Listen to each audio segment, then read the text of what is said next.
Hello friends, வணக்கம். இன்றைக்கி நம்ம மோர் குழம்பு செய்கிறது தான் பார்க்க போகிறோம்.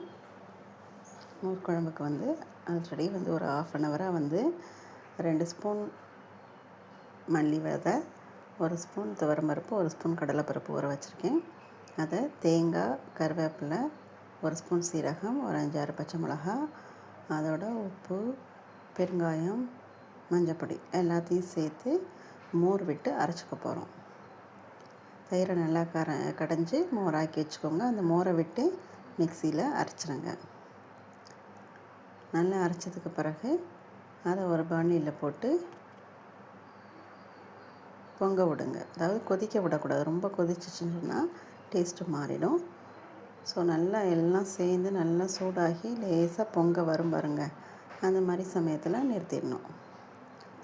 இன்றைக்கி நான் எந்த காயுமே அதுக்கு ரெடி ஆகாதனால வீட்டில் இருந்த மணத்தக்காளி வத்தலை வறுத்து போட்டிருக்கேன்.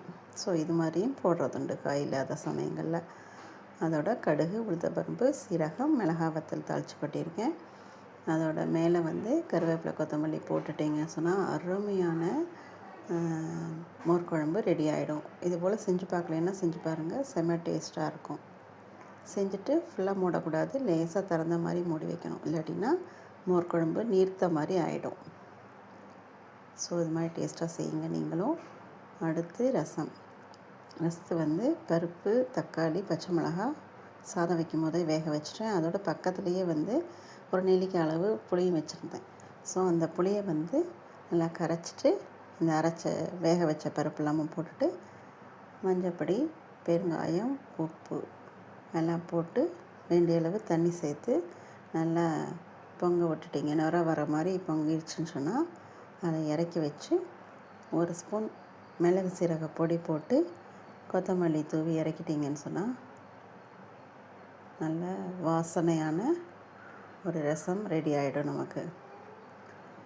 ஸோ இன்றைய லஞ்ச் மோர் குழம்பு, ரசம். அதோட கூட நான் கேரட், பட்டாணி போட்ட கறி பண்ணியிருக்கேன். ஸோ இதுதான் இன்றைய லஞ்சு. நல்லா இருந்ததுன்னா ஷேர் பண்ணி சப்ஸ்கிரைப் பண்ணுங்கள். நம்ம சேனலை சப்போர்ட் பண்ணுங்கள். உங்கள் ஃப்ரெண்ட்ஸுக்கு ஷேர் பண்ணுங்கள். தேங்க்யூ. நிறைய லஞ்ச் ஐடியாஸ் கிடைக்கும். நம்ம சேனலை தொடர்ந்து பாருங்கள்.